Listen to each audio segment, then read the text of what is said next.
You're currently looking at my hydro dipping tank, and we're going to get into just that. But first, make sure to hit that like and subscribe so you can come back and see what we get into next.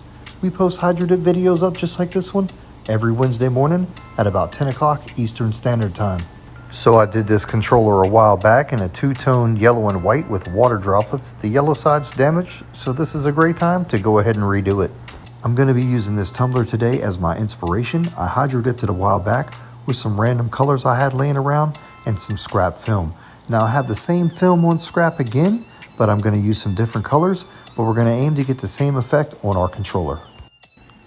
So the next step for me was to cover my old graphics up with a new base coat.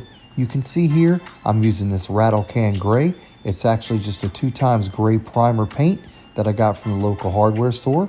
I'm going to put a nice thick coat on one side, move over to the next side, and by the time I'm getting this side done, it'll be time for me to throw a second coat on the other side.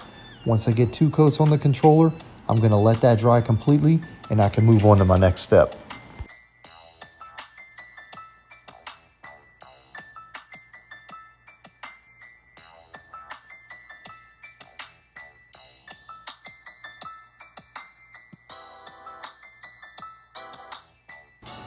Alright, I got my controllers all painted up. They're nice and dry enough for me to move on to my next step anyway, which is going to be to use this shamrock green paint right here and do a bit of a drip, drizzle, splatter technique.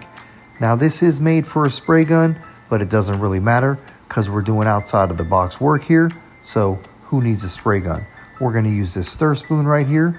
This is a beautiful metallic green paint. It's going to look great on the controller. So all I'm going to do here is make sure my paint is stirred up really nice, and I'm just going to start, like I said, splattering, dripping, drizzling, and just getting this green paint all over our gray controller.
I just needed one last drop and I was good to go. Time to select our film. Normally right here, I would take a roll of film. I would select the size that I needed for the item I'm dipping. I would cut it off the roll and then I would move that over to my dip tank. But as you can see here, I'm messing with some scraps, and this is a scrap piece off of an old flag graphic that I had. Just got the stripes left, which is perfect, and this is actually a perfect size for me. I don't have to do any cutting. I'm just going to put my clips on the film here, and I'll transfer my film over onto the dip tank. These clips you see me putting on are just for transferring the film off of this table over onto the dip tank with a little bit more ease. Sometimes the film can be a pain to transfer from this table over onto the dip tank. Made the clips myself with some pieces I got from the local hardware store. Now you can see I'm getting the film down onto the water. I'm trying to avoid any air pockets. I want all the water under the film, none on top of the film, and I also don't want any air bubbles because that could cause distortion in my graphics. The film's going to sit for about 2 minutes. I've got my water temperature set at 90 degrees, and I'm going to want to block in my film. The reason I block in my film is because I'm going to hit it with the activator next. Now my activator is going to free the graphics up from the film. So I'm basically just going to have paint floating loosely on top of the water.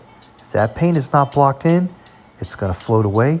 My graphics are going to get stretchy, fat, and distorted. So I hit the film with my activator. You can see it's all glossed over, and my graphics are basically a mirror image sitting on top of the water, and it's time for me to dip my controller on through the graphics. Now I really don't care which way the lines end up on these controllers. I just want the red lines on the controllers, just to make the complete controller look that we're going for here.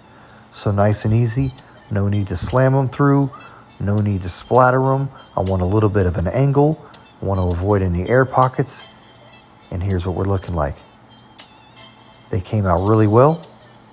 From here, we're going to take them to the rinse station. I just got to rinse off some goo.